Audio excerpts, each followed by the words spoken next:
السلام عليكم ورحمة الله وبركاته. إن الحمد لله نحمده ونستعينه ونستغفره ونعوذ بالله من شرور أنفسنا ومن سيئات أعمالنا. من يهده الله فلا مضل له ومن يضلل فلا هادي له، وأشهد أن لا إله إلا الله وحده لا شريك له، وأشهد أن محمدا عبده ورسوله. يا أيها الذين آمنوا اتقوا الله حق تقاته ولا تموتن إلا وأنتم مسلمون. يا أيها الناس اتقوا ربكم الذي خلقكم من نفس واحدة وخلق منها زوجها وبث منهما رجالا كثيرا ونساء، واتقوا الله الذي تساءلون به والأرحام إن الله كان عليكم رقيبا. يا أيها الذين آمنوا اتقوا الله وقولوا قولا سديدا يصلح لكم أعمالكم ويغفر لكم ذنوبكم، ومن يطع الله ورسوله فقد فاز فوزا عظيما. أما بعد، فإن خير الحديث كتاب الله، وخير الهدي هدي محمد صلى الله عليه وسلم، وشر الأمور محدثاتها، وكل محدثة بدعة، وكل بدعة ضلالة، وكل ضلالة في النار. اللہ رب العزت کا بے انتہا شکر و احسان ہے کہ جس کے فضل سے اور جس کی مدد سے ہم دروس سیرت کے اس سلسلے کو کامیابی کے ساتھ الحمدللہ آگے بڑھا رہے ہیں. حضرات، کل کے درس میں مدینے کی زندگی میں، مدنی زندگی میں، مدنی دور میں منافقین کا کیا کردار رہا، منافقین کا کیا رول رہا، اور نبی کریم صلی اللہ علیہ وسلم نے منافقین کے ساتھ کیا رویہ اور کیا سلوک اختیار کیا، اس پر روشنی ڈالی گئی تھی. آج کے درس میں انشاءاللہ تعالی مدینے کی زندگی میں اہل کتاب کے ساتھ کیا رویہ اپنایا گیا، اہل کتاب کا کیا کردار رہا، اہل کتاب کا کیا رول رہا، خصوصاً یہودیوں کا مدینے کی زندگی میں کیا کردار رہا، کیا شرارتیں رہیں، پیارے نبی نے ان کے ساتھ کیسا معاملہ کیا. اور بنیادی طور پر ہم آپ کو یہ بتا دیں کہ مدینے میں کرسچن نہیں رہتے تھے، کرسچن باہر رہتے تھے، لیکن مدینے کے اندر نبی کریم صلی اللہ علیہ وسلم کی بعثت سے پہلے ہی سے یہودی رہا کرتے تھے، یہودیوں کے کئی قبائل رہا کرتے تھے. مدینے کی زندگی میں یہودیوں کے کردار اور یہودیوں کے رول کی اگر ہم بات کریں تو سب سے پہلی بات اس سلسلے میں یہ ہے کہ نبی کریم صلی اللہ علیہ وسلم کی بعثت سے پہلے، آپ کی آمد سے پہلے، یا آپ کی ولادت اور پیدائش سے پہلے مدینے کے یہودیوں کو آخری نبی کا انتظار تھا. اسے کہ توریت کے اندر انہوں نے جو پیشن گوئی پڑھی تھی نبی کریم صلی اللہ علیہ وسلم کے سلسلے میں کہ آخری نبی آئیں گے، تو حالات اور قرائن سے انہیں یقین ہو چکا تھا کہ آخری نبی کا زمانہ بہت قریب آ چکا ہے. وہ پورے انتظار میں تھے، ان کی نگاہیں ڈھونڈ رہی تھیں کہ آخری نبی کہاں آئے گا. ہوا یہ کہ مدینے میں جو اوس اور خزرج کے دو قبیلے تھے، ان سے ان کی جنگ ہوتی تھی، یہودیوں کی جنگ میں ہار جاتے تھے. جنگ میں جب ہار جاتے تو اوس اور خزرج کے لوگوں کو، مشرکین کو یہودی یہ دھمکی دیتے، ٹھیک ہے آج ہم ہار گئے، تم جیت گئے ہو، آخری نبی جس کا ذکر ہماری توریت میں آیا ہے اس کا زمانہ بہت نزدیک آ چکا ہے، اس آخری نبی کو آنے دو، ہم اس پر ایمان لائیں گے اور اس کے ساتھ مل کر تم سے بدلہ لیں گے، انتقام لیں گے، تمہارا قتل عام کریں گے. یہ دھمکی اوس اور خزرج کو دیتے تھے.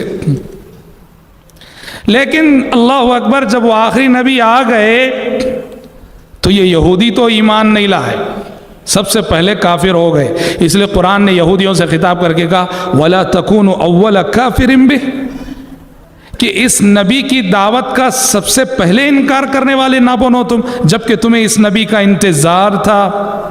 اور سبحان اللہ، جس اوس اور خزرج کو یہ دھمکی دیتے تھے کہ آخری نبی جب آئے گا اس کے ساتھ مل کے ہم تمہارا قتل عام کریں گے، تو ان کی یہ دھمکی اوس اور خزرج کے لیے نبی کے تعارف کا ذریعہ بن گئی. اوس اور خزرج کے لوگ مسلمان ہو گئے. جن کو وہ دھمکی دیتے تھے وہ مسلمان ہو گئے اور یہ خود مسلمان نہ ہوئے.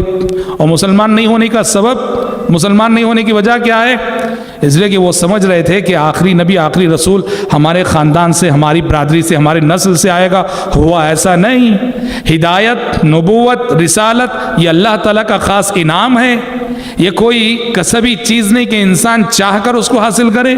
اللہ تعالیٰ نے آخری نبی، آخری رسول یہودیوں کی نسل سے نہیں، یہودیوں کے خاندان سے نہیں، بنو اسحاق سے نہیں، بنو اسماعیل میں سے بھیج دیا محمد الرسول اللہ صلی اللہ علیہ وسلم کو. اس لیے یہودی ایمان نہیں لائے.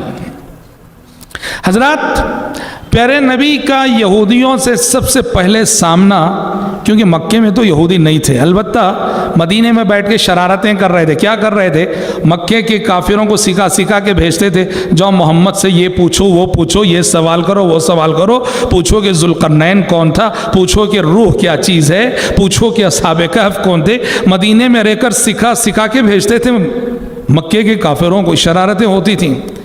لیکن سب سے پہلے جو مقابلہ ہوا یہودیوں سے وہ اس وقت جب نبی کریم صلی اللہ علیہ وسلم مکے سے ہجرت کر کے مدینہ آئے.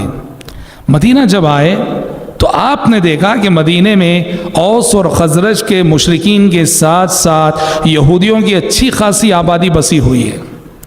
پیارے نبی صلی اللہ علیہ وسلم نے پہلے تو آپ نے یہ چاہا اور آپ نے یہ عملی اقدام اٹھایا، آپ نے یہودیوں کے ساتھ پرامن زندگی گزارنی چاہیے.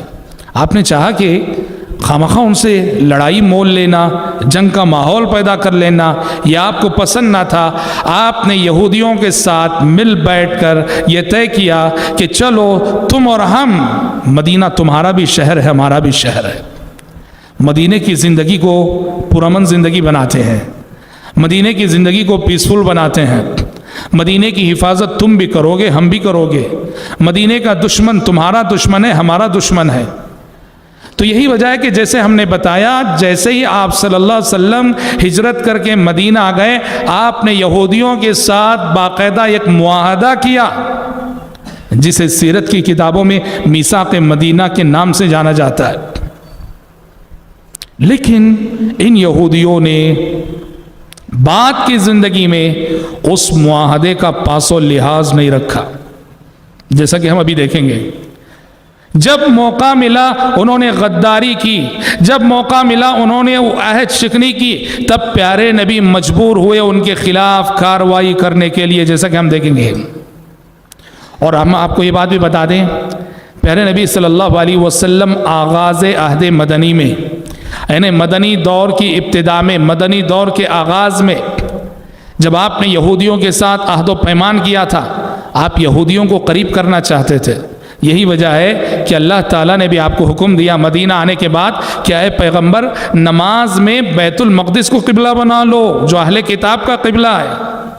پیارے نبی مدینہ آنے کے بعد تقریباً 16-17 مہینے بیت المقدس کو، مسجد اقصیٰ کو قبلہ بنا کر نماز پڑھتے رہے، جو کہ اہل کتاب کا قبلہ، یہودیوں کا قبلہ ہے.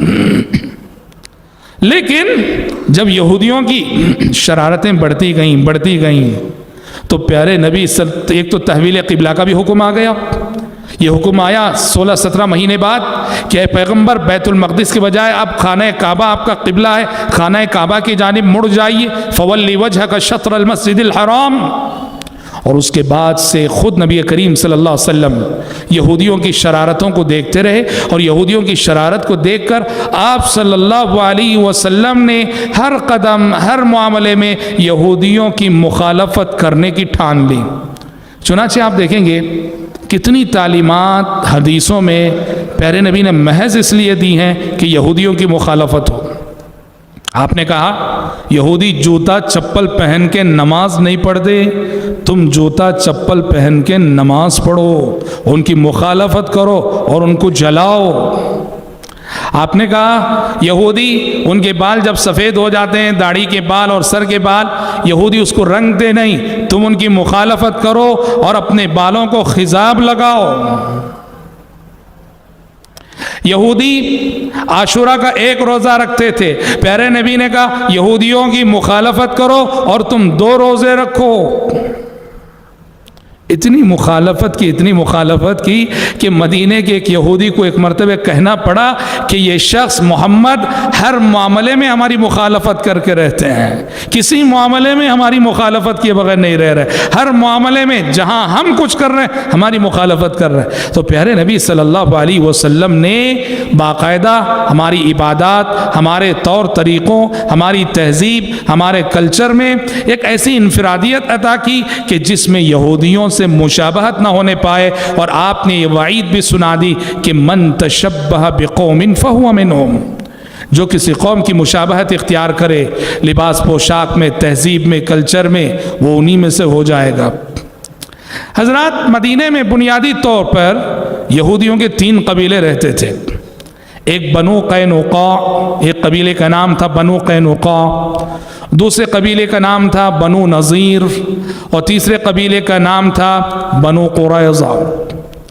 آپ دیکھیں گے ان تینوں سے پیارے نبی نے عہد و پیمان کیا تھا، لیکن ان تینوں کی غداری، بدعہدی، عہد شکنی کی وجہ سے باری باری نبی کریم صلی اللہ علیہ وسلم ان کو جلا وطن کرتے گئے، اور ان کا خاتمہ آپ نے کیا، یہاں تک کہ مدینے کو یہودیوں کے وجود سے پاک کر کے رکھ دیا آپ صلی اللہ علیہ وسلم نے۔ بالاختصار کیا شرارتیں انہوں نے کی؟ سب سے پہلی شرارت بنو قینقاع نے کی، یہ یہودیوں کا ایک قبیلہ، وہ بھی کب؟ سن 2 ہجری میں۔ ابھی آپ صلی اللہ علیہ وسلم ان سے معاہدہ کر کے 1.5 سال بھی نہیں ہوا، بنو قینقاع کے یہودیوں نے ایک بہت بڑی شرارت کر دی سن 2 ہجری میں، ہجرت کے دوسرے ہی سال، اور اس کا انجام انہیں بھگتنا پڑا۔ کیا کیا انہوں نے؟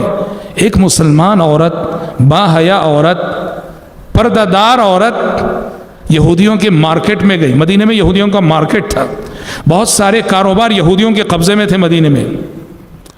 اس مسلمان عورت کو کے ساتھ انہوں نے یہ سازش رچی کہ ایک یہودی نے اس مسلمان عورت کے کپڑے کو زمین سے کسی چیز سے باندھ دیا، اس طرح کہ اس کو خبر نہ تھی۔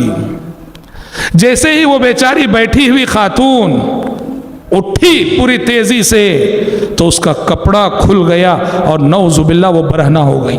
ایک صحابی وہی موجود تھے، غصہ آیا، ان کی ایمانی غیرت جاگی، انہوں نے اس یہودی کا قتل کر دیا جس یہودی نے کہ اس مسلمان عورت کو کی عزت و آبرو کے ساتھ کھلواڑ کیا تھا۔ غیرت ایک چیز ہوتی ہے، اور جیسے اس صحابی نے اس یہودی کا قتل کیا، یہودیوں نے مل کر ان صحابی کو شہید کر دیا۔ پیارے نبی صلی اللہ علیہ وسلم کو پتہ چلا، فوراً آپ نے حملہ کیا، فوج کشی کی۔ بنو قینقاع، اور ہم آپ کو بتا دیں تینوں قبیلے بنو قینقاع، بنو نذیر اور بنو قریظہ، ان تینوں کے مدینے میں بڑے مضبوط قلعے تھے، کئی قلعے تھے، ان کی آبادی مدینے کے کئی قلعوں میں بسی ہوئی تھی۔ پیارے نبی نے بنو قینقاع کا محاصرہ کیا، ان کے قلعوں کا، یہاں تک کہ وہ ہتھیار ڈالنے پہ تیار ہو گئے، اور اس طرح پیارے نبی نے ان کو مدینے سے جلا وطن کر دیا، کہا کہ تمہیں مدینے میں رہنے کا کوئی حق نہیں ہے، اور ان کو مدینے سے آپ صلی اللہ علیہ وسلم نے سرزمین شام جسے سیریا کہا جاتا ہے ادھر آپ صلی اللہ علیہ وسلم نے جلا وطن کر دیا۔ اس طرح مدینے سے بنو قینقاع جو یہودیوں کا پہلا قبیلہ تھا اس کا خاتمہ ہوا محض ان کی شرارت کی وجہ سے، ان کی عہد شکنی کی وجہ سے اور ان کی بدعہدی کی وجہ سے۔ دوسرا قبیلہ بنو نذیر، انہوں نے اس سے بڑی شرارت کی، بنو نذیر نے اس سے بڑی شرارت کی۔ کیا کیا انہوں نے بنو نذیر کے یہودیوں نے؟